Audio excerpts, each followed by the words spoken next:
It was an awful scene on Thursday morning. Flames shot through the roof of First Lutheran Church on Washington Avenue. The building was completely destroyed.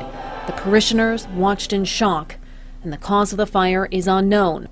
When First Lutheran Church started burning Thursday morning, it's not the building, it's all the things that are inside the building, the memories. It looks like the old building is going to be a total loss. No one believed it could be destroyed in hours. We will rebuild one way or the other. It has to be.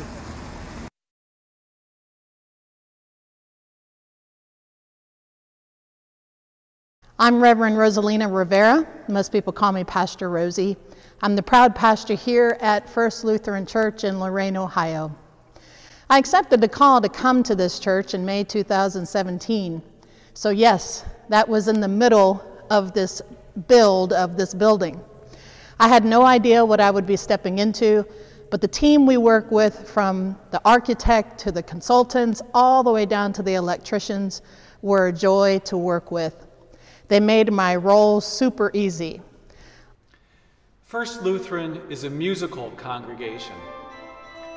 Martin Luther set music next to theology, and the robust interaction of music and liturgy is a hallmark of many Lutheran churches. Here at First Lutheran, musicians, pastors, and lay people have nurtured that connection throughout the history of the congregation and into the present. And so, when the old church burned in 2014, as the congregation worshiped in temporary spaces for years, and as we planned the new church building, my continual thought was of how to keep the people singing. The primary result of this for the new building was our desire to design an acoustical environment that supported congregational singing. Worship is at the heart of Christian community. And we made that very clear from the beginning, because the very first person we hired was a liturgical consultant, Robert Habiger. My name is Robert Habiger, and I work as a liturgical design consultant from Albuquerque, New Mexico. At the time of this project, I was employed by Decker Perry Sabatini, an architectural firm with offices in Arizona, Texas, and New Mexico. I'm currently self-employed, semi-retired, and still continue to work as a liturgical design consultant around the country on a select limited number of projects. I am deeply rooted in liturgy, architecture, artist selection, and religious furniture design. I am known for the promotion of collaborative, participatory design process that supports the faith community and every member of the professional team in a team environment. This presentation will highlight the benefit of such an approach and how a collaborative team process can lead to excellence in design, excellence in art, and the revitalization of a faith community. As the first professional hired through a national search for a liturgical design consultant, I established a collaborative consensus process to guide the project through its next steps. I became a partner with First Lutheran in the selection of other design professionals. Before leading them into the selection of other team members, I sought first to understand their liturgical vision. I did that by attending their Sunday worship services over several months, reading the worship and liturgy requirements that were produced by the Evangelical Lutheran Church in America, and meeting with the Liturgy Committee and Building Committee to discuss those issues. And the second person we hired was an architect, Paul Baraboo, who had a long history of creating beautiful liturgical spaces. I'm Paul Baraboo. I was the lead designer for First Lutheran Church. I'm one of the architects at Growth Design Group, an architectural firm specializing in religious architecture and located in Cedarburg and Milwaukee, Wisconsin. Growth Design Group provides work nationally. Our projects span from new construction to restoration of existing spaces and building additions. And our work spans all denominations of the Christian community. We've highlighted First Lutheran Church for this discussion of collaborative design because their story is filled with passion. Their journey has been inspiring. Their professional team was assembled from every corner of the country. and provided excellence within their own areas of expertise. The craft and skill of the artists was exceptional, and the end result embodies the collaborative journey. Finally, this particular church, despite their loss, were committed to rebuild not only in the shadow of the fire, but in the light of a new day, a day forged by that fire. Then we found a contractor who happened to be rebuilding a church that had been lost to fire in another part of Ohio. And we were so impressed with what we saw there he became our builder. And of course, all the while, some of us were working to find an organ builder who could replace the historically significant instrument that we had lost. Through an extended and detailed search, Paul Fritz of Paul Fritz and Company from Tacoma, Washington, was hired. The new Tracker organ, Opus 42, was installed in 2019. It is only the second American organ to be built entirely with sand-cast metal for the pipes. The new organ has 37 stops, distributed over 2 manuals and pedal, suspended key action, and a freestanding case.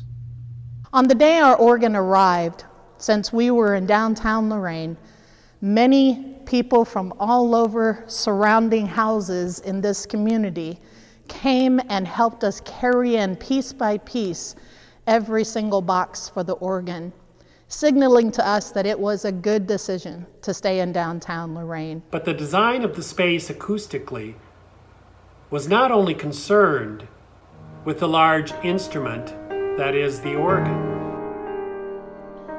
What though the tempest round me roars, I hear the truth, it liveth. What though the darkness round... It also needed to accommodate the smaller, more intimate scaled voice and smaller instruments.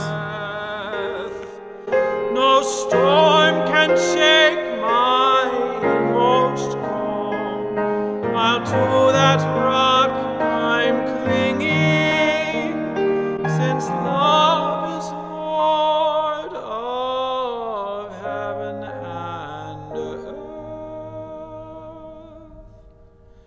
How can I keep from singing? Every worship space requires an acoustic environment that allows the art of song and music to flourish, whether by instrument, by choir, or by congregational singing. In this case, given the new organ, the acoustic needed additional attention. That was because of the organ's size. It necessitated a substantial volume, large in comparison to the footprint of the seating area. The church selected Richard Boner of BAI, a firm located in Austin, Texas, specializing in both acoustic design and audiovisual technology.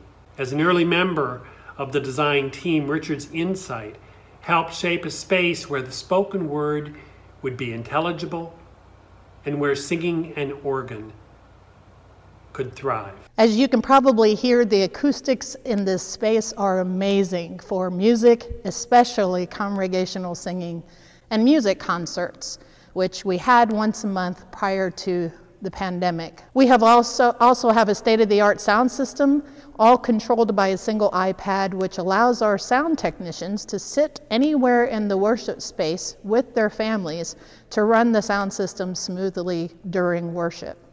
Much attention was given to providing reflection, diffusion, and clarity of sound, and the result is spectacular.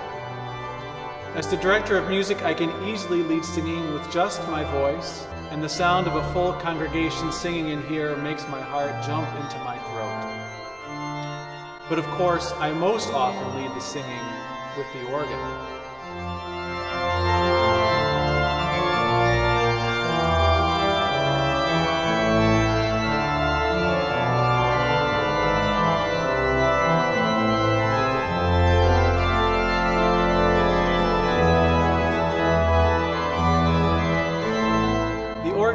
long history in this congregation too. And the instrument that burned was an instrument of historical importance as well as great beauty. The new organ, built by Paul Fritz, benefits from the acoustical environment of the space as well. Both the organ builder and the acoustical consultant were part of the design team from the beginning. The organ's beauty of tone is matched by the beauty of form and detail, reflecting the goal of the building committee to make art an important element of the worship space. Each professional contributed valuable insights into the final design, which Paul will bring and talk about more later in this presentation.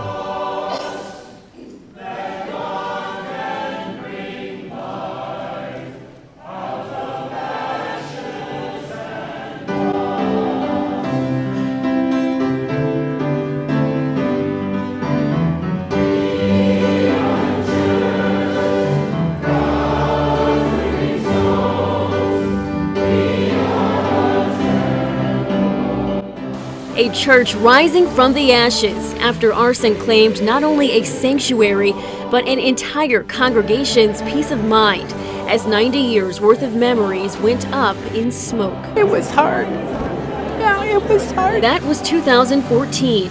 While the flames destroyed this church, it did not break the spirits of the faithful who vowed to rebuild. It's been 168 weeks since we worshiped on a lawn right across the street after the fire. This day a symbol of determination, dedication, and prayers answered for a community who through their tears never lost faith. Pieces of the past on display, an organ pipe that survived the flames now turned into new works of art. For a church family that faced the worst together, their spirit of faith is attracting members old and new. That to me is what drew me to this congregation, the resiliency, the love and compassion that the people of this congregation have. Because as the pastor reminded this congregation, church is not about a building, but the people inside and the praise and devotion they hold in their hearts.